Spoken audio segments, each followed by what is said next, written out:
ئەمن پێش ئەوەی کە وانەی چ بکەین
شەرەفدینی حوسێنی لە ڕۆژی 4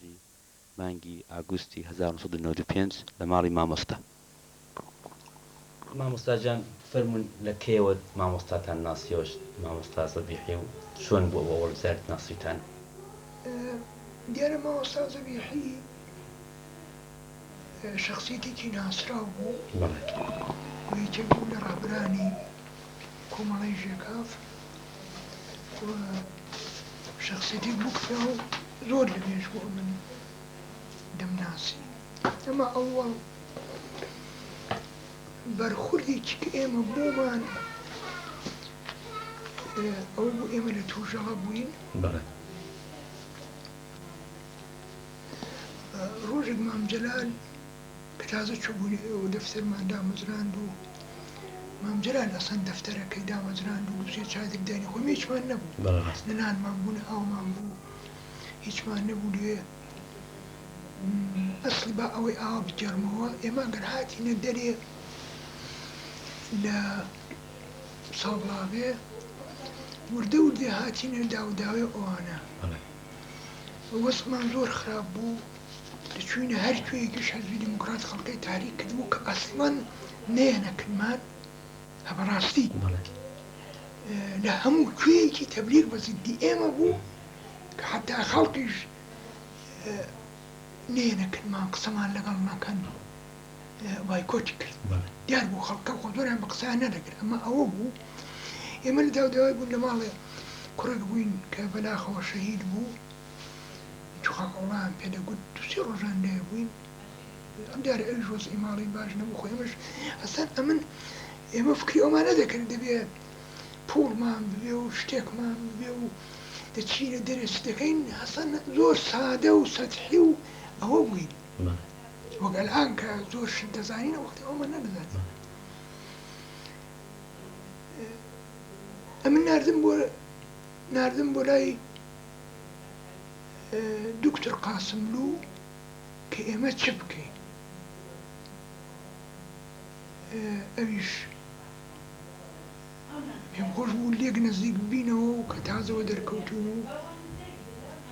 هاتوینە دەرێ حەدیەقەل تەفاومێک بێ و فڵان.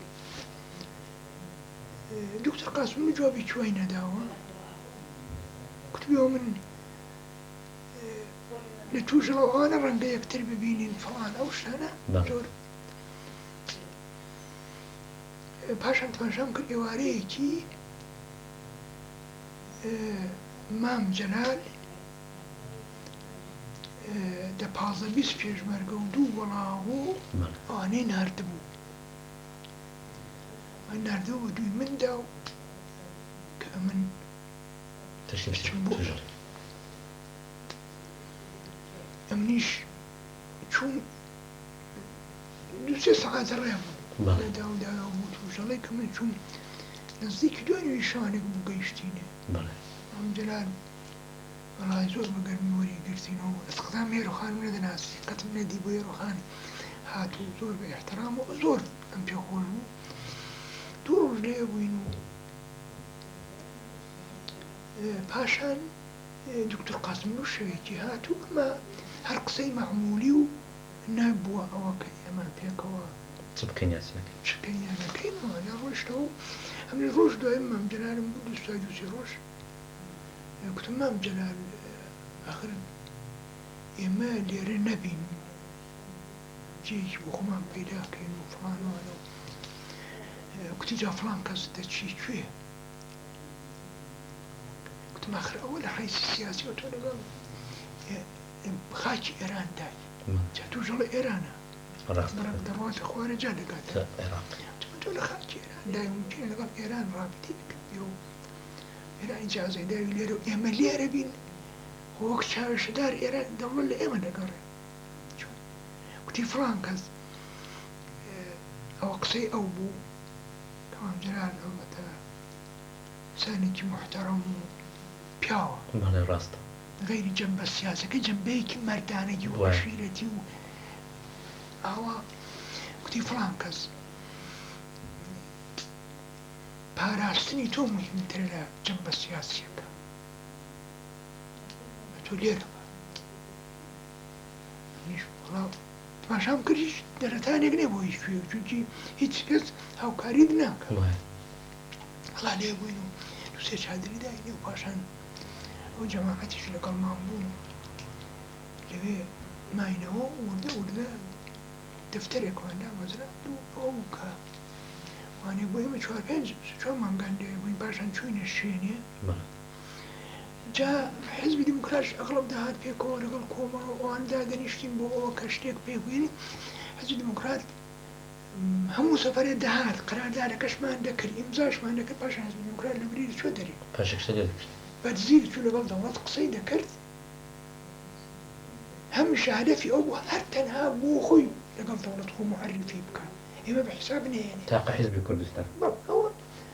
ڕەوشەکەی ئەو بوو جا چاک یاخرا من ڕۆژێکی مامۆستا مام جەلال جا ئەوش پێوەم ئەوە ئەلان پێم ناوڵەم لە دوای پێم دەڵێت ڕۆژێکی مام جەلال کوتی پێم خۆشە مامۆستا زەبیحی من نەمدەزانی مامۆستا زەبیحی لەگەڵی دۆستاتی ئاشناتی من هەر مامۆستا زەبیحیم بیستە بوو بێتی ئێرە و لێرە دەفتەرێکیدا لە مەزرعین و دەفتەرەکە وەسعەت پەیدا بکە لە کوردستاندا و ئەویش بێتە سازمانێک ئەمە وەک نێوی دەفتەر و ئەمە لە هەموو کوێک عزو و ئەندام و پەرۆگرامێکی بێ ئەوانە شتێک وەکو خەتە گشتەکەی خۆی شتێکی ئەمیش خۆ نەمدەزانی ئەو مشکلاتی چێ بەڕاستی من ئەو زۆر سادەتر بووم لە ئەلان کە ئەلانیش ئەو ئەندازە فڕوفێڵی سیاسی نازانم من موافقەتم کرد یعنی زۆرم قسە لەگەڵ لێ نەکرد ئەوش پێش ما بوو هەر فەورە نای ئیقدام ناکە ڕاستی یعنی جدی وەڵا پاشبینێکی مامۆستا زەبیحی پەیدا بوو تووژەڵی پەیدا و پاشان چووینە شوێنێ لەوێش لەگەڵمان بوو ئەمە لەگەڵ حیزبی دیموکرات بینی زۆر ناخۆش بوو حیزبی دیموکراتیش ناخۆش دەویست تەبلیغاتی دەکرد کە ئەو باسیە فڵانە ئەوانێ ئەوە لەلایەکەوە حیزبی دیموکرات کە زۆری پێم مخالف بوو ئەو جا مامۆستا ئێمە لەگەڵ عێراقیش ڕابطەیەکمان بەرقرار کرد دیارە بە ئاگاهی مام جەلال بۆ خۆی ئەنێ مشک جەلال ئێمە هەرچی ئەوە تێمان کرد هیچکەتی ئاگای لێ بوو بڕێک چادر و تفەنگ و تفەنگیش کەم وەڵای نازانم تفەنگ بوو یان نەبوو ئەوە دەقیق ئەوانە ماساس کرد و چادر و مادر و وانێک بوو مام جەلال کوتی ئازاد هەورامی شەهید چاک ڕاستی ئینسانی چاک بوو ئەومان نار بوو ئەترافی کە بۆ خۆی خەڵکی هەورامان و ئەوانە بوو لە خانەوادەی جعفر سوڵتان بوو کە لەوێ تەبلیغات بکە و بزانێ ئاخۆ چۆنە وەزعەکە و چوو کە هاتەوە بەو شێوەی کە بۆ خۆی چوو بوو بەو شێوە و ئومێدەوە نهاتەوە کە پاشان دوای بینێکی بە منی گوت کتی ئۆفتاب مام جەلالم گوتۆ فایدەی نییە ئەوە زۆر بۆ مقدمات باچی دەر لەولاشەوە جا بە ئەوەش بڵام نازانم تۆ کۆمەڵە لەگەڵ کۆمەڵە چەندە هەی ئەلئان یا چەندەنی ئەوەی نازانم وڵڵا کۆمەڵە نیم بەڵام کۆمەڵە نیم وڵڵا کۆمەڵە هەمیشە کۆمەڵم ئاوا داهاتە پێش چاو وەک بابێک کە کوڕێکی خۆی زۆر خۆش دەوێت زۆری بۆ باشە و هەمیشە شتێکی ئەگەر وەگیر دەکەوێت دەیداتێ کاری بۆ دەکا ئەمما کوڕەکە پێی وایە وەک بابەکە شتێکی ئاوا بەڕادەگرێت دەڵە ئازای بێرفێنە ئەویش تون تاوی دەداتێ و دەی بە ئەمە وەرزانێ بابەکەی فری و داوە ئەو بابەکە نەیتوانێت دەست کوچێنە فەورن نێڕە ئەو بیبە کە دەستی ئاوا بۆ دەگرت دەستی ئاوا بۆ دەگرت و شتەکەی بۆ لەسەردادەرە ئەویش پڕی دەدایە کە ئەنەهو لەیستاندووە بەڵاو بابەکە خۆی بۆی شت کردووە بابەکە خۆی بۆی شت کردووە بۆ محەبەت ئەوەی داتێ کۆمەڵ ئەو شێوە لەگەڵ منیش لەگەڵ مام جەلالش ئەو جەرجەی بەرخورد دەکرد بەرخوردی کۆمەڵە ڕۆژی ئەوەڵ لەگەڵ ئێمە سادەقانە نەبوو بە هەدەفەکەی چونکی غەیری هەدەفی ئێمە بوو و لەبەر ئەوە حزبی دیموکراتیش مسلط بوو تەنها ئێمە بووین دەمانتوانی پشتوانی لە کۆمەڵە بکەین مقابل حزب دیموکراتدا ڕابوەستین حزب دیموکراتداوە جەماوەر وەک قودرەت وەک قودرەت لە مقابلدا وانێک دەیگوت عومەری قازی دەیگوت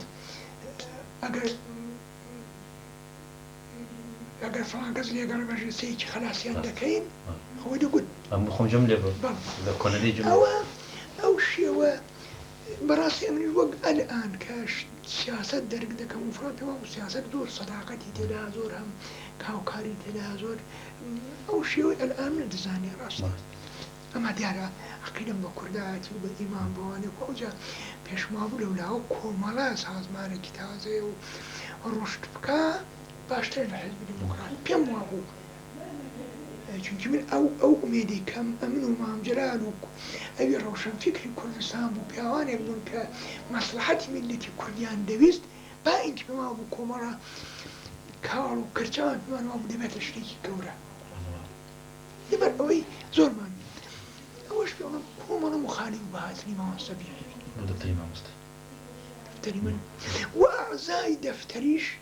چونکی هەموو وابەستە بە کۆمەڵە بوون هەموو مخالیف بوون و هەموو مخالفەتیان دەکرد ئەوەی دەرک بکە ئەوەی دەزانن ئەوانە ئێمە چوین لە تووژەڵەی و پاشان نوێش چوینی بێژوێژ مامۆستا بیعیان لەگەڵ ئێمە لە بێژوێ قەرار وا بوو دابنیشن و هەموو ئازای کۆمەڵە یعنی ئازای دەفتەر هەموو دابنیشن و بەرنامەیەک بنووسن و بەرنامەکە بیدەین و بەڵاوی بکەینەوە و یالا بکەن دانیشتن و محەممەدی دەزانی چی بوو بەڵێ زۆر چاکاگەر بوو خۆشم لارە کاتم بۆ خزم کاک سەعد بوو کاک فاتی شێخ ئیسلامی بوو ئەحمەدی ئەسکەندەری بوو مەلا محەممەد بوو مەلا عومەر بوو مەلا ئەوەی ئاچی دەرێ ئەو چێ بوو ئەوی دیکە مەلا محەممەدی سەقزی مەلا محەممەدی سەقزی بوو بەڵێ جوانم ئەو جەماعەتە هەموو ڕەحمان شکار بوو جوانم نازانم من ئەوانە و دانیشتن لە من کەبرێکیدا بەڵام عنسری ئەساسی کاک فاتح و کاک ئەحمەد نەبوون ئەوانە ڕاست و ڕەوان داهەنگون مخالیفین ڕاست و ڕەوان طرفداری کۆمەڵە بوون بەڵێ کاریشان بۆ من دەکرد کاریشان بۆ کۆمەڵە دەکرد ئەمما کار بۆ کردنەکە و ماندوو بوون بە منەوە ئیعلامیە و فڵان و ئەوانە ئەوان دایان کرد ئەوان ڕووک بوون ئەوان دی خراپتر بوون یعنی ئەگەر ئەلان چونکی من لەلایەن لەگەڵ ئەوانەی بەڵێ ڕاستە مانەگریە ئەمما ئەوان پاشە نایهێشت دروست بێ کۆمەڵە مؤثرتر بوون دروست نەبوونی ئەوانەیە کە داتا حزبی دموکرات حزبی دموکرات سەیطرە بەسەر ئەو جەڵانەدا نەبوو بەقە شتێکی بیست و پێی ناخۆش هەنا لا لە دەرەوە تەبلیغی دەکرد نەیتوانێت لێدا نفوس بکات هیچ کەسی نەبوو غەیری کاک سەعد نەبێ بەڕەحمەت کە لەگەڵ مامۆستا زەبیحی زۆر تۆزبوو ئەو پێ ناخۆش بوو جەرانێکە تێکچوو هەدی نەخشی کاک سلاحی مامۆستا وەڵی دوای ئەو پێدەڵم دووش بەعزە شتێک ئەگەر پێر وەختێت خۆ بیدێ کوژێنمەوە دووربینەکە پێ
ئەمە نانێشت توژەوەی شتەکە تێکچوو دوای بە منیشان کوتنەوە نەگونجە هەروەندە بەبێ ئەوەکە مامۆستا زەبیحی هەڵماوە مام جەلالیجە ئەو جەدووە هەجان بۆیە ئەمجار زۆری پێ ناخۆش بوو کوتی دوای بینێکی بە منی گوت کوتی برادران نانێشت کارەکە جێبەجێ وەڵاوەم بیستووە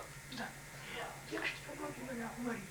مەلا عومەر ئەلئانیشم بە قەتڵاندی ناخۆش نابێت مەلا عومەر واتوو شیاڵێکی گەورە بوو بۆی جۆران ناکرێتەوە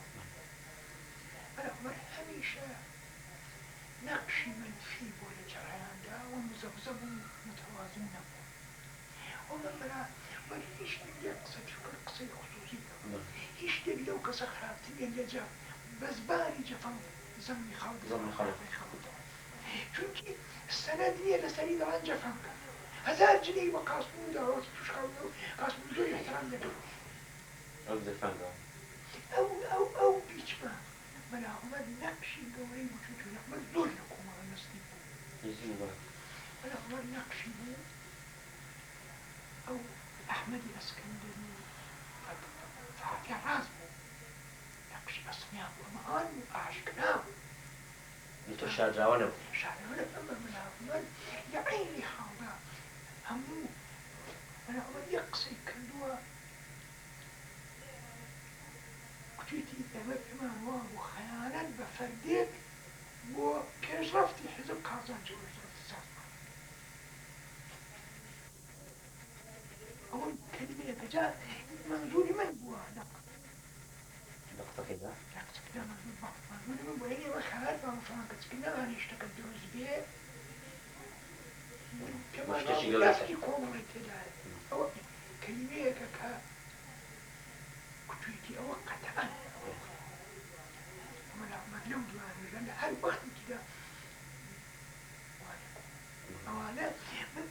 من هەرچەند ئەوە ڕەنگە ئەلئان لە دواییدا بەڵام فڵان کەس چۆن ڕۆی کوریاوە لەگە ئەوانە هەمیشە ظاهرەن لەگەڵ من ڕەحنەن لە یعنی مەسلحەتی خەڵکیان بەسەر مەسلحەتی مندا تەرجیح دەدەن جا من الآن تازە الآن من وەک ئەلئان وەک ئەو پاش بین پاش 10 ساڵ دوایە کە ئەلئان ئەوگە پامزانیمانە وانە لەو مەسەلە ئەمن زۆر پاک و سادق و ڕاست کوردیەک و پێوا بوو لەبێ خزمەتی خەڵک دابوو ئەوە نانێشت مەواسە زەبیحی شێخ جەلالی زۆر لەوە نافێ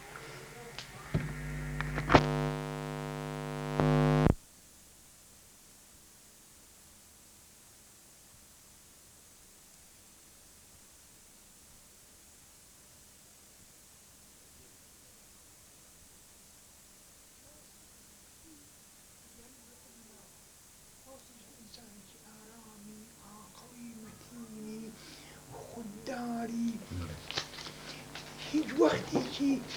باسی کەسێک لێنە دەبیست بەحەز بکە بەڕاستی سەیر بوو هەتا مسەفرێکی لە شوێنێ چوون دیدەنێکی حزبی دموکراتم کرد کوتم مامۆستا ئەتۆ نایی کوتی بۆ وێنە هەر هەندێک کوت ئینسان من ئینسانی وا خوددار و ئارام و لەسەرخۆ بەدۆڵام و مامۆستا زەبیحی زۆر مخلیص بۆ میلەتی کورد نەک بە کوردی ئێرانیان کوردی ڕاو بە میلەتی کورد بە تەور زۆر مخالفی کۆمۆنیزم و چەپ و ئەوە بوو کە پێوا بۆ ئەوانە خراپن درۆ دەکەن کوردیان ناوێ کە هەموو شخصەکانی ڕاست بوو جا مامۆستا زەبیحی لەگەڵ یەکێتی زۆر دۆست بوو لەگەڵ یەکێتی بوو لە زمانی مەلا مستەفاشدا لەگەڵ مەلا مستەفانەوە مەلا مستەفا زۆری ناخۆش بووی زۆر بیستووە بەڵە زۆر زۆری ناخۆش بیستووە مەلا مستەفا لەگەڵ برای محمەد و مام جەلال و ئەوانە بڵێن بەری جەلالی بەڵێ بەری لەگەڵ ئەوانە بوو مامۆستا زەبیحی ڕاستە لەگەڵ دەوڵەتی بەعەس گونجانێکی بووە ئەمما ئەمن وای تێدەگەم لەگەڵ مام جەلال و ئەوانە یەک بووە نەو ئەو لای ڕاگرت تۆجا هەر چۆنی بووە وەلێ بەعسی نەبووە بە معنای ئەوە لە خزمەتی بەعسدا بێت یا کار بۆ ئەم بکە وەک حزبی دموکرات بەڵاوی دەکردەوە لە هەموو کوێیەکی ئەوە نەبوو ئەمە مسەلەم بوو لە بەغدادا دەنیشت و بە عنوانیەوە لە بەغدا قەتعاً دەوڵەتی بەعس دەیناسی ئەمە لە معنادا لەگەڵ مام جەلال وانە ڕابطەی ئیعتیمادی تەوایان پێی بوو یا ڕادیۆی نارد بوەرە ئەیش بۆ عنوانە هاتبوو کە من دەچم لەگەڵ فڵان کەس دەموو بەو شێوە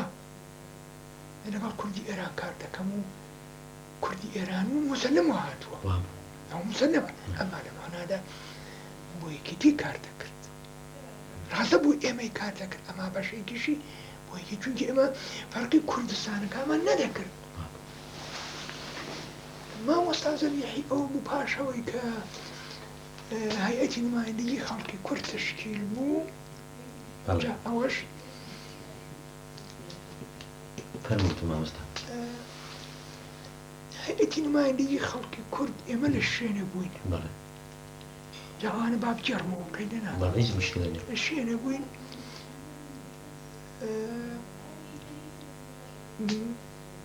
جەماعەتێک لە حیزب هاتن ئەوە دەوڵەت دێ و فڵان و وانێکی بکەین و ئێمەش قسەمان لەسەرەوە کرد کە ئەمن ڕئیسی هەیئەتی نمایندەگی خەڵکی کورد و ئەوانێک بن و لەوێ نەگونجاین هەردەیان گوت ئەتۆ ببە و ئەوان دیش دابنیشن و هەژووک تا چوینە بێژوێ کە چوینە بێژوێ ڕۆژێکی تماشام کرد مهندس ئاریا و مەلا ئەبوبەکری حەسەنزادە و خودا ئەفریقا سەوجا هاتنەوێ نووسیبیان پاش 5-6 مانگان یعنی 5 مانگ نا پاش 2 مانگ 3 مانگ ڕەدەڵ و بەدەڵ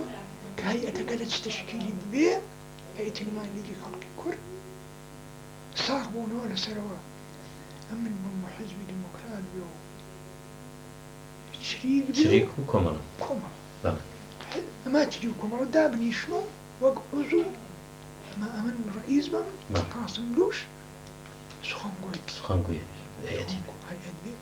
لەوێ دانیشتن و لەوێ شتەکەمان ئیمزا کرد ڕۆشتنەوە پاش بینێکی ئێلی ئەو بوو کە چوینەوە بۆوانێکی جا لەسەر تاسەری کوردستانیش کە ئەوە مەعلوم بوو شتەکە بڵاو بووە هەیئەتی نمایندەگی ئەوەیە وە لە هەموو کوچە و کۆڵانێک دەیان گوت مامۆستا دێمۆکرات کۆمەڵە فیدایی یەکگرن جا هەتا ئەوم لە یادە ڕۆژێکی چریک هاتم کوتیان بۆ ئێوە هەر دەخەنە دواوە کوتم جا بەختی خۆتە هەتا ئاوا بوو دام کوتبەوە هەر یەک ڕیز ئاوا مەسئلە حزبی دموکرات کێشەی لەسەر ئەوە نەبوو چریک و فیدایی نابێنێ و ببرێن وەگەر جەماعەت دەڵێن فڵان کەس نێوی چریک و فیدایی و لە ساڵڕاغەکان جەلسەکە تەشکیل بوو نێوی چریک و فیدایی ناو ئیدی هەیئەتی دەوڵەت قبوڵیان نەکرد و حەقیان نەدا بە ئێمە و فڵان کەس وانێکی کرد لەسەر ئەوە نەبوو چونکی نێوی چریک و فیدایی لە ڕۆژنامەی ئێرانیشدا نووسرا بوو لە هەموو کوێک تەزاوراتی پێوە کرابووی ئەلامەکان پەخش کرابوو الآن بعضك دەنووسن قاسم لو چوتکای لە فڵان کەسی کەنێوی چریک و نێوی کۆمەڵە مەڵە پیاوە چری و کۆمەڵ لە باغەڵمدا شاردوونەوە ئەو ئەحمەقانە ئەوەندە بیر ناکەنەوە ئەوانە شت بوو بخوان حزب بوون هەر ئێمە هێنابوومان خۆ لە پێش چاوی خەڵک ئەوانەما هێنا هەیئەتی نمایندەگی خەڵکی کوردەوە خۆ نەمان شارد بووەوە دەوڵەتیش کە هاتبوو دەیزانی ئەوانە لەگەڵن وە کێشەش لەسەر ئەوە نەبوو نێوی ئەوانە نەهێندرێ قسە لەسەرەوە نەبوو قسە لەسەرەوە بوو دەیانگوت هەری ئێمە بین هیچ کەسی دی نەبێ کۆمەڵە نەبێ هیچ کەس نەبێ پاشەوەی کە بە تەوافق گەیشتین دەوڵەت بۆ تەوافقی زانی خۆ ئەما دەوڵەت ویستی بیان و بگرێن و قبولی نەکا و هیچ وەختێکی حاضر نەبوو ئەوەندە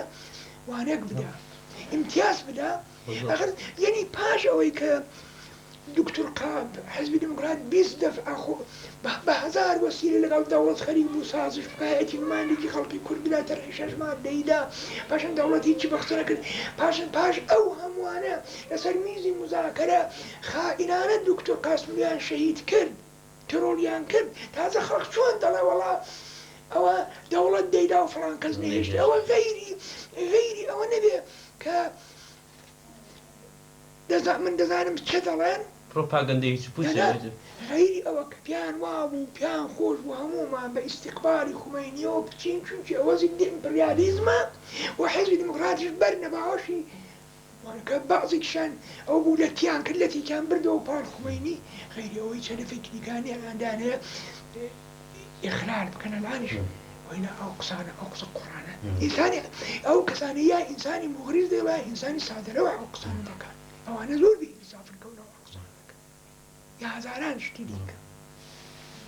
جاء ما كتشوينه وصابلاخ ما وصل زبيعي شهاته كهات أو ما وصل زبيعي في خوش نقول لك أو جماعتك على قو منهون أو بنمال إيوه جاد دعات مال إيما باش بيني كي روجك هاتوا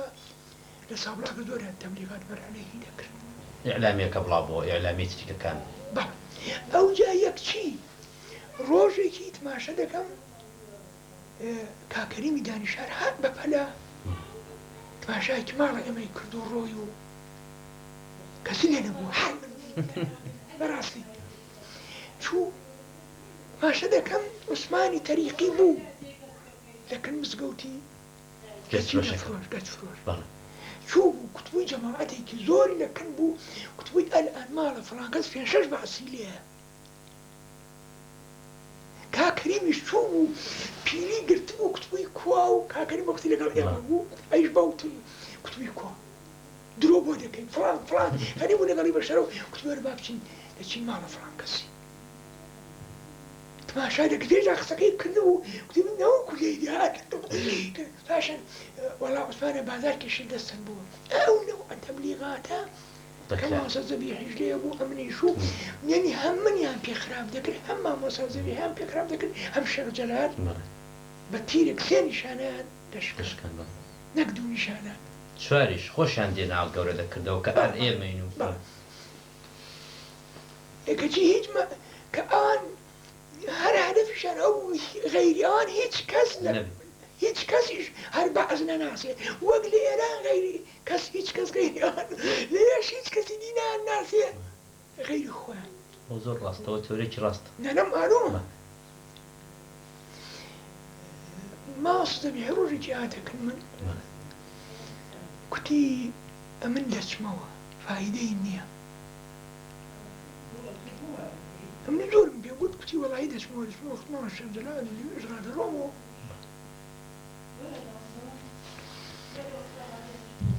شو باشا الشيخ جلال تليفوني لمن كرت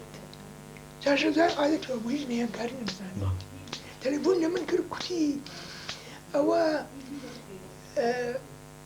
ما وصاكي خمان هاتو تو تليفوني خد كارين أبو تليفون مقناطيسي ما وصاكي مانو دلا دشمو أتوا دلايشي كنت مجاهج ماني أغني كنت آخر إيواي حالي كلم كده شيء اشتاق دكا نشتم ماني أيش أغزور بموجود ده مسلمي شو باش بينكي ما وصل زبيحي أسلحيكي زوري ناردم ويا هنا أبوي أسلحيك لفوق حدي تصور حتى دوائي منظور دوائي كإيما دواي بعضك دواي أسلحة ما كرب بو مقرة كمان تان قبشن الشيخ جلال وار بقرن لبير تقرتيانا لمريوان بابا وناجا هو هيج هر من دام كركتيان بشن الشيخ جلال وار بقرن الشيخ جلال الآن وعندما دعوت يوم مجبور بيبشي لي وار بقرن لا داينه باشان كما وصل زبيحي هنا أو أسلحة زور بيكتي كي يعني نیوەی زۆرتری لە ئەوە هەمووش بە شەرزەران نەکەی نیوەی زۆرتری ئەلبەتە وەرگیرابوو نیوەی زۆرتری بە یەکێتی گەیشت هەتا ڕۆژێک منە شێخ جەلال کوتی ئەگەر دەوڵەتی ئێران ڕۆژێک ئەبوو دەوڵەتی بەعەس ڕۆژێک ئەبوو شەهاب بگرێ ئەمە سەرم تێدا دەچێت بەمنیشی کوتۆ ئەوە بوو دەوڵەتی عێراق بە هەر شێوەیەک بزانی کە ئەوە تەوتیئەیەکە بۆ وەرگرتنی چەک بۆ ئەوانێک ئێمە بیانوین ڕاستە ئێمە ئەو ئەمن هیچ ئیستیفادەم لەو چەکانە نەکرد حتا هەموو شێخ جەلال چون شەلا هەتا ڕۆژێکی بۆ عنوانی وانێ ئەمە گوتما کاکە تۆ نمایندەی من بووی چوو ئەوە هێنا تۆ نابێ حسێبێکی لەگەڵ من بکەی بەم بڵێ ئەوەندەم هێنا ئەوەم هێنا وەڵا تۆڕە بوو چونکە دوای 2-3 ساڵ بوو تۆ چی دەڵێ بە من دەڵێ ئەمن لەبەر دەست ناوەرتووە بکەی ئەتۆ چووی ئەو هەموو چەکەتان هێنا خۆ حتا بە من نەگوت ئەوەندە بە قورئان ئەلئانش نازانم زۆریان هێناوەکە هێنا لە خارجەوە دەزانم ئەویش عیلەتی خۆی بوو پێی وابوو ئەمن دەیڵێم بە کۆمەڵی دەڵێم ئەویش نەیدەوە هەر هیچ ئەمە ئەو مسەلم بوو کە مامۆستا زەبیحی ئەو چەکانەی هێنا زۆر شوەیەکێتی گەیشت ئەمما لەکوێرە مامۆستا زەبیحی گەڕاوە کە گەڕاوە گرتیان بۆ بوو کە جەماعەتێک دەڵێن کاغەزی یەکێتی نیشتمانی لە گیرفاندا بووە کە چوتەوە برد ئەمە من ئەوە احتمالەی ئینسان هەمیشە ئینسان سەهو و ئیشتیباه ئەوانە بکە کاغەزی گیرفاندا بێ و نەزانێ لە گیرفانی داتی ئەمە بۆ ئینسانێکی وەک مامۆستا زەبیحی بعیدە بە دووری زانم بعیدە بۆ ئەمن پێم وایە من دلیلم ئەمن پێم وایە ئەو جەماعەتی کە مخالفی مامۆستا زەبیحی بوون و دوژمنایەتی کۆنیان لەگەڵی بوو مامۆستا ئەوانە هەر چۆنی بووە بە باسییان حاڵی کردووە کە خەریکی کچێ من وای تێ دەکەم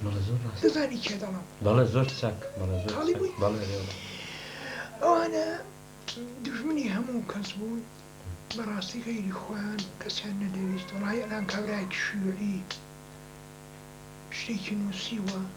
کتێبەوەی خاتراتێکی خۆیەتی دەڵێ چوارش لەسەر من دەڵێ کە فڵان کەس دڵپاکەوە بوو کوردە و ئەمە دەڵا قاسم و ڕۆژێکی هاتەکەن ئێمە هەر بە حەزکرا و کتی فڵان کەس خەیاڵێ بێتە خومێنی فاتە ڕەسووڵی نافەرمی وەڵای ڕەنگە ئەو فاتە ڕەسووڵە بەڵێ کوتی ئێمە خوێندومەتەوە ناڵم فڵان کەس بێتە هیچ و ئەسان خەریکت بێتە خومێنی و فڵان و فڵانە هەر لەو وەختەوە بەربەرەکانەکان هەموو ئەوە بوو بەداخۆ من ئاخر هێندە یا هێندە بەدبەخت بوون یا چاویان عەقلیان نەدەدی ئەمن بۆ خۆم دەڵێم ئەمن عەقیدەم بە حکوومەتی مەذهەبی نییە ئەمن بۆ دەبمە من ئەلئانیش ئەگەر شتێک دەکەم قسەیەک دەکەم شتێک دەکەم ڕاو ئومێدیوانێ بمە هیچ پێم گۆش کۆڕ ڕزگاری کورد شتێکی وجودکە من ئاوا تێدەگەم ئەوانەی کە من خصوص شخصەن دەیزانم ئەوەیە ئەمە دیارە ئەو بچینە سەر ئەو مەسئلەکەی دیکە مەسئلەی مامۆستا زەبیحی و جەماعەتی زۆر مخالیف بوون بە گۆڕانی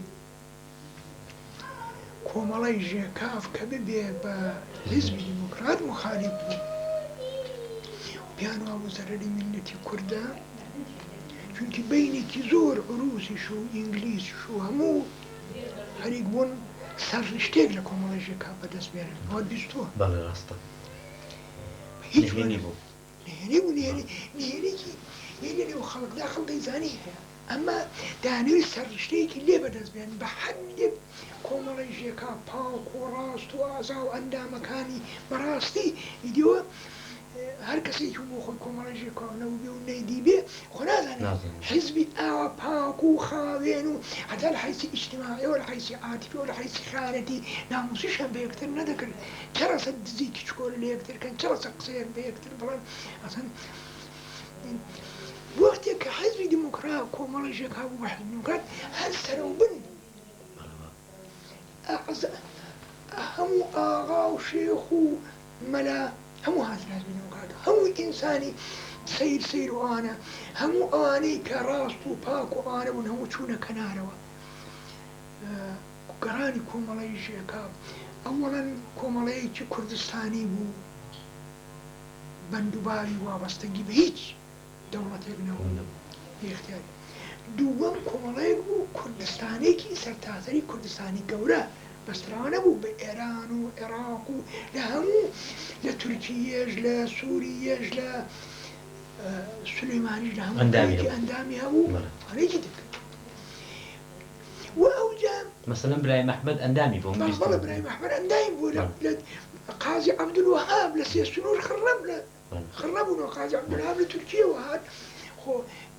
مەسئلەکە مەسئلەی ئەسڵەن بوونی هیچ شتێکی نەدا کاکە ئەسڵەن چکۆلەکردنەوە ئەوجا ئەو هەموو ئینسانە پاکانیان لابر ئەو هەموو ئینسانە خراپانیان هێنا دانا یعنی هەموو سازمانێک ئەو وەزەفعە پاک و خاوێنە ئەمە پاک و خاوێنی حیزبی دموکرات کۆمەڵەی ژێکا بردی بۆ خۆی نابێ بڵێن حیزبی دموکرات بۆتە کۆمەڵەی ژێکا کۆمەڵەی ژێکا بۆتە حیزبی دموکرات دەبڵێن کۆمەڵەی ژێکا مرێندراوە حاڵی بووی حیزبی دموکرات شاد بەجگای دانراوە هەر وەک من بۆ کۆمەڵە نووسین خەڵک تەبریکتان ڕەنگە پێ بڵێ کە بوونە حیزبی کۆمۆنیست ئەمما ئێوە کۆمەڵەتان لە مێشکەفەی ناشت لەسەر قەبرا بیستوتە لەسەر قەبرەکەی هەڵپەڕین داوەتان بۆ مەنسووری حکمەت کرد ئەوتان دانا لە زیگر ئاوا بوو دەفعەیەکی بە قاسم دوم گوت گوتم وەڵا کۆمەڵە ئەو بەدبەختی هەر لەسەر هەر دەبێت تێکچی گوتم هەموو کۆمەڵەیەک هەر ئاوایە مەسئلەکە ئاوا بوو پیان خۆش نەبوو مسەلەم جەماعەتی زۆر مامۆستا ئەگەی تۆزێک سەوەی تەئەممولێ بکەین ئەو سەردەمی ئێوە چ ساڵێکی بوون ئەندامی حیزبی کۆمەڵە ژێکا ئەمە ساڵی 54 ئەو دەمێ تەمەنتان 22 ساڵ شتیا بوو تەمەنم 24 ساڵ 23 ساڵ 24 ساڵ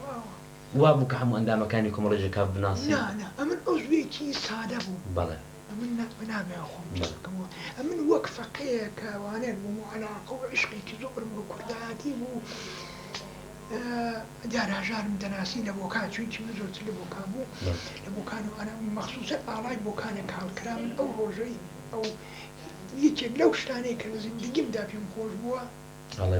ئاڵای بۆکان بوو زۆر عەجیب بوو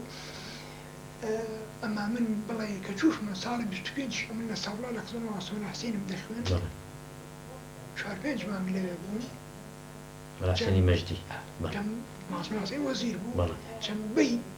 قدرەتی وانێک بوو دیارە جارجار دەچوومە کە پێشەوا لە هابن و تقی دەکریا دەچوو تاران دەگەڕاوە دەچوون زانشا چونکی من ئەسڵەن حیزبی دموکرات نەبووم ئەسڵەن زۆریشم شتەکە پێجاری بنە بۆ ڕاستی زۆر خۆم تێ نەدەکات تۆ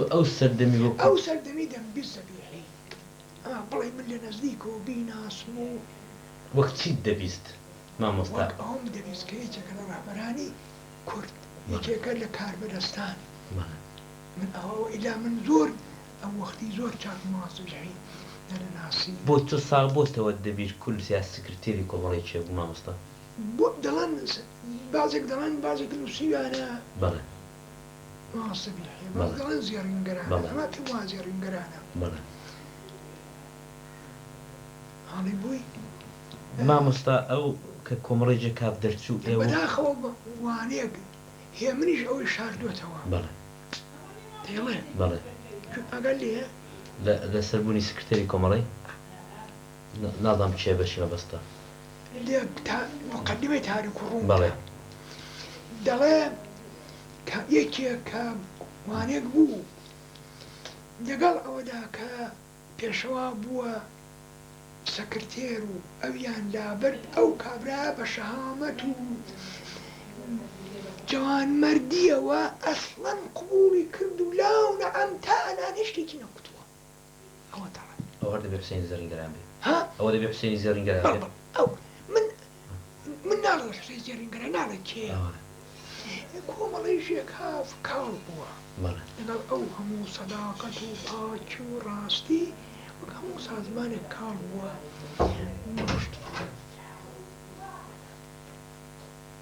بۆمان دێنی سپاس.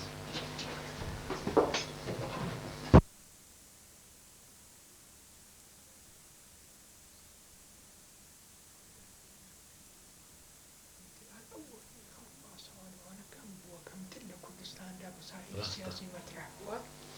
هەتا بەرنامەیەکی مشخصیان دیار نییە ڕاستە کە چیان کوتووە ئەمن دەڵم کاکڵەیەکی باش گەڕاڵەیەکی باش بووە دەکرا هەر لەسەر ئەوی بڕۆی ئەو مابەستا شتێکی دیکە یەک شتی گەورەترین مشکلی ئێمە کە کەس ناوێرێ بیڵەون ناشێوان قەت ئیشارە بە خیانەتی عروسان ناکەن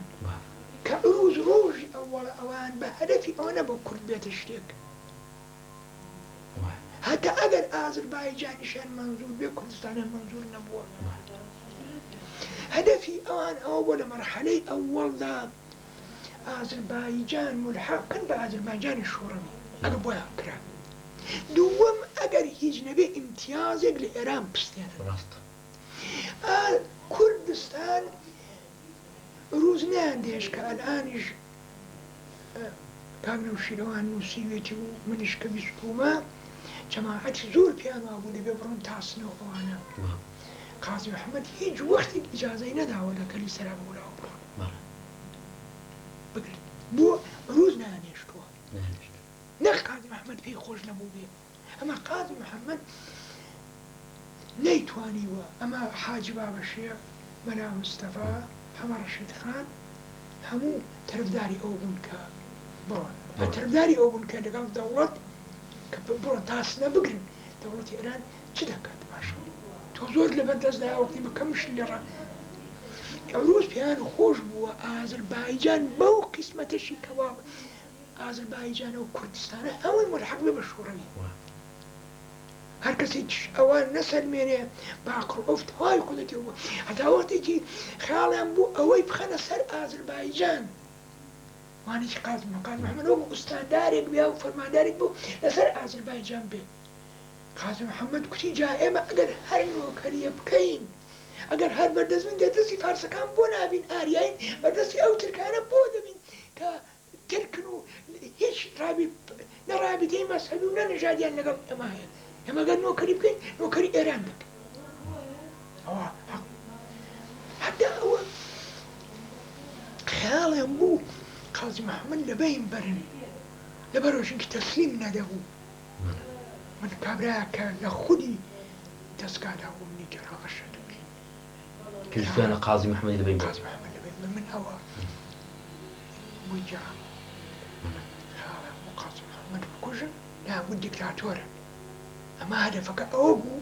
قازی محەممەد حازم نەبوو تەسلیم پیشەوەری بێ ئەو ڕاستەوە زۆر کەسی شاری بۆی کرد قازی محەممەد ئەوان نەیان دەوێت عروس ئەسام کوردستان بێتە هیچی لە پەیدا بێ هەمیشە ئەگە پێشڕەفتێکیان دەکرد دەیگەڕانەوە نەیدێشت دا ئەوە ئەلان ناکوترێ و دەوێ بیڵێ ئەمن لە پار لە کە قسەم کرد لەسەر کۆماری ماهاواری شارم بۆ لەوە تۆ کردیەکان بوونە دوژمن کتەوەنی هەژاریش دەڵێ دۆستە بێگانەکە ئەو دەم قسە بوو ڕووسخانە خیانەتیان پێکرد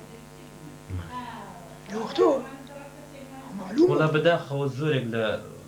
نووسەرەکانیش ئەو بەشەی ضعیف دەکەنەوەی حتا تاریخ نووسەکانیش ئەوە بزانە بغیری کاگنەوشیرەوان نەیە بەشە هەمەتەوە بازە شتێک دەڵێ بەداخۆ الآن تەنها هەژار ئەوەندەی کوتووە کە بەو هەموو لە پاشان زیندی شۆڕەیی بووە هەکە چێتە مەسکەی و نازانێ ئەوەی کە لێی گێڕێتەوە پەتیکیان پێکردوون وە لە وەختەوەی دی بۆ دوژمن هۆناڵ دڵ دۆستە بێگانەکە ئەو دەم قسەم ئەوەندە چییە دێبڕی عروس خیانەتیان بە میلەتی کورد نیان هێش کورد بێتە هیچ پێشیشان گرت کورد هەر ئازاش بوو کە ئەوەندەی کرد ولا قاضي محمد باختي أنا قاضي محمد أنا بيشواي كردستان أول شهيد كردستان وقتي لا تفني كان لي الأيام وأنا كان ذكر قاضي محمد مو هيش حركة هيك ندك مو هيش كاري ندك كسينم كسي ندكوش كسي أزيان ندك كسي ندك شو كده زاني اشتكى عقيبتي نيبول خورا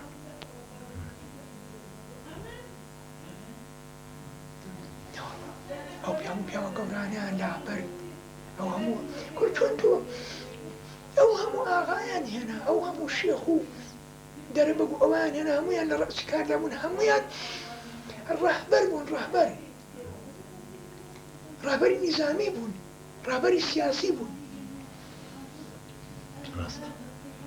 هاي مسلمة أما كوماري ما بلغوا أو همو أنا اشتكي بو كرت هيا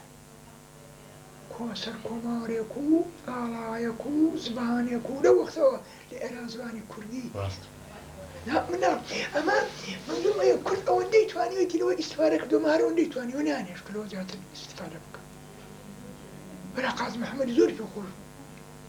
بخصوص أو جماعتي والله من مساحة جاب الشيخ بله جاب الشيخ زوري في خوش وش بكري معنين نانديش مثلا ملها مصطفى زوري حوارك شرطك قاضي محمد أورجك فوتي أورجك وأنا أبو كسي بدورنا وكاك دلنا هلات بقى لقلت كي هلات بقى قاضي محمد حد ياخذ بنجانا فري لقال بيه هو كاز نبو لقال أدي باش دلنا ملا مصطفى سبدوي دا لبردر كي زوري حول دا لا مصطفى زوري حول دا بيش كتوا تقصى كانت فني بله بله بيش كتوا زور كسيدي كشبيان كتوا شيء كونغرس شيء كومونوان بور لمحكمي كتشب كان همو سراني حزب لي يخربونه أنا مقاومة دكي كشي بياني كتفاش لك أولو لا واهوات وأولو لا واهوات وأولو لا واهوات أو الدمزانة أو أنا السراني وقتي كعروس كشانوا نيروي دولتها تاقل مساليان بله جرانا وبعاربو بله وام لو وقت أعزائي أوي كآغاو همو تماسك مستقيم لقل دولت بوا جير زمينيان بوا ولا يكرق بولا مزقوتي هو بو تاريخ ديال كرق بو لا مزقوتي مزقوتي حايسة بازي كل دفروش حما قرقان بيدو نوكري كاني قور كان بو دي قد أمن ددف عش زياتر ددف زور زياتر دي قد أمن كازم بردو بوس قص كازا كم لنيورون خصتوا تننجرون لبنوا لنيوماز لنيو بعض اشتيكي كدم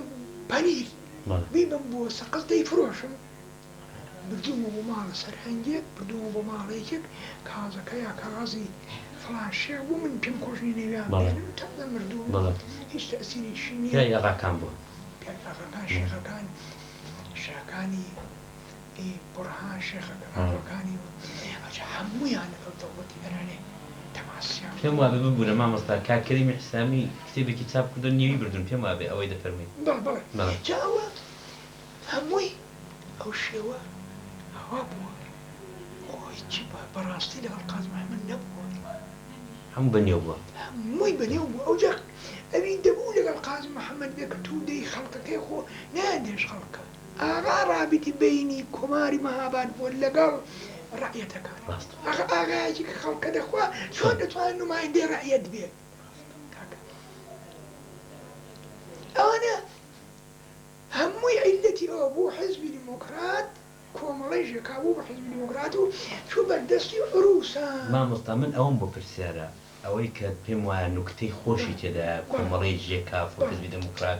وجماعة الزولي دبوزريا أم بيما أو واقعي تاريخي جورية كوماليجيا كابو بحزب ديمقراط يا كراب حزب ديمقراط بلام جماعة نوسران أو كصاني كليبيريان أو كصاني كتاقي خانة سكدوه بداخوة زور زو باز دادن ئەمن یەک پرسیارەکە دێردا مەطرح ئەوەیە کە پێشەوە قازی محەممەد ماوەی 3 ساڵان زەحمەتی کێشا حەولیدا زۆری داوا کرد بێتە کۆمەڵی ئەندامی کۆمەڵی نەیان دەکردێت وەنیە بەڵام دوایەکانە کە بوو پێشەوە دیارە مەڕامی کۆمەڵی قبول بووە کۆمەڵی بەدڵ بۆ کە ویستویەتی بێتە ئەندامێکی سادە بەڵام دوایە کە بوو بە حیزبی دموکرات خۆ دەیزانی کە کۆمەڵی ژەکاو دژی ئاغا و ئەوانە بۆ هەمیشە دایم دەنووسراوەکانی هەژاریدا هێمنیدا دەمەتەقەی باپیر و بایزیدا ئەوە زدی ئاغایان وەنێ ئەدی بۆ کە پێشەوە هاتە سەرکار لە کۆمەردا هەموو کار بەدەستەکان ئاغا بوو هەموو وەزیرەکان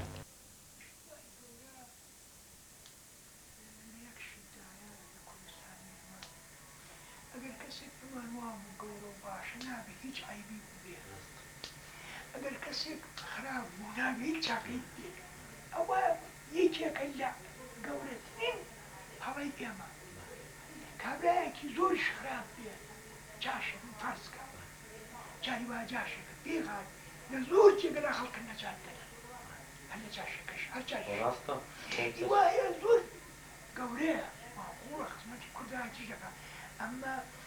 منافعی تەبەقاتەکەی خۆی حفظ دەکات قازم محەممەد وەک ئاغایەکی ئەوەڵ پوداڵ ئاغا دووەم مەقامی ڕۆحانیەت لە ساڵانەدا مەقامی ڕۆحانی ئاعیان ئەوە زۆر ڕاستە ئەوجا سووەم بوونی ئاعیانی شارستانی 3 سەفەت ئەوەڵی مەلا مەلای گەورە ماقوڵ وەک حاج باوشە دووەم پوداڵ سێهم پوداڵ شاریش کە ئەعیان و ئەشرافیشە لە عینی هاڵنا پوداڵە قازم محەممەد ڕۆحی کۆمەڵی ژێکا بۆ ئەلی قابلی قبوڵەوە هیچ وەختی ئەمما هەر ئەو کەسانش کە دایان گوت قازم محەممەد نەبێت حزوور هەر لەبەر ئەو نەهان گوت قودرەتی هەیە تێچۆکی خۆی خەڵات کە خۆن بڕنەوە قازم محەممەد پیانە بکردن قازم محەممەد ڕاست و چەپی خۆی ناچوو خزمەتی کوردی کردو ڕۆحی کوردایەتی بووە قازم محەممەد لە هەموو کەسێک لەو کەسانە بووە قازم محەممەد بووە شێخی سەلیلاوە بووە مەلا ئەمجد بووە هەمووی شاگردی فەیزی مامۆستا فەیزی منەوەرەوە قازی کاکە هەمەی بۆکان مەسەن حاجە ڕەحمانەکە ئەوانە هەمووی لەبەردەستی بەرەوبەربوون قازم محەممەد کورد بووە کورد ئەمما کورد بووە کوردایەتی وەک ڕۆحیەی خۆی کردووە بەمۆدی خۆی کرد قازم محەممەد مسلمە قازم محەممەد کۆمەڵی ژێکا بۆی ئەگە کۆمەڵی ژێکا بۆ خۆی ڕشتی کردبایە قازم محەممەد جێ نەدەبوو لە کۆمەڵی ژێکا باشە مادام کۆمەڵێژەکە بڕوە ئەگە بینە باری ئاینەکەشی ئەندام بوونی کۆمەڵێژەکە دەبوو سۆن خۆی بە ئاین و مقدسات باشە پێشەوە ئەگەر بنیە و ئەساس و ڕیشەی کۆمەڵێژەکەی قبول نەبووە نەیدەتوانی خۆ سۆن بخوا مامۆستا ئەم بەو دیدی ئەو دەمێوە دەڕۆم خۆ دەزانم بۆ دیدی ئەو ڕۆکانە سادەیە بەڵێ ئەوە یەقین دەبێت قازم محەممەد ئەمە قازم محەممەد کۆمۆنیست نەبووە هەر بەو دیدگای تەبەقاتیەکەش نەتوانێت بێتە کۆمۆنیست ئەمە قازم محەممەد کورد بووە مەلا مستەفا سەعید بە دیدگای خۆی کورد بووە ئەمە مەلا مەسعودیش کوردە ئەمە کوردایەتی لە قاڵبی خانەوادەی بارزاندا دەوێت کاک دەتوانی بڵێ مەسعود کورد نییە کورد ئەو کوردە نییە ڕەش و ڕوت بتوانێت لە مقابلدا دەنگی لێ بێ یا کوڕەکەی ئەگەر زاوەکەی چوژنی کچێکی دیکەی مارە کرد ئەو بتوانێت قبوڵی بکات ئەوە کوردیشە تۆنی بێ ئێمە شتەکان یەکجا بکەینەوە کوردێک لێ منیش کوردەمە تۆش کوردی ممکنە کابرایەکی کۆمۆنیستیش ئەمانی کوردایەتی بێ پێی خۆش بیلەتی کوردەکە ئەمان لەژێر سایەی کۆمۆنیستە ئەوانە ئێمە هەمیشە یەکبوع تماشا ئەشخاص ئەفراد ئەوانە دەکەین یا چاکە یا خراپەوان نییە ئینسان نقاط ضعف الشيء نقاط مثبت الشيء هي قاضي محمد. أما قاضي محمد ديارة كي خرجوا كارب بو كرد بكري وكرديش بيو بشي خوش بشي خوش وجدوا فداكاري شكل وقتی کشکا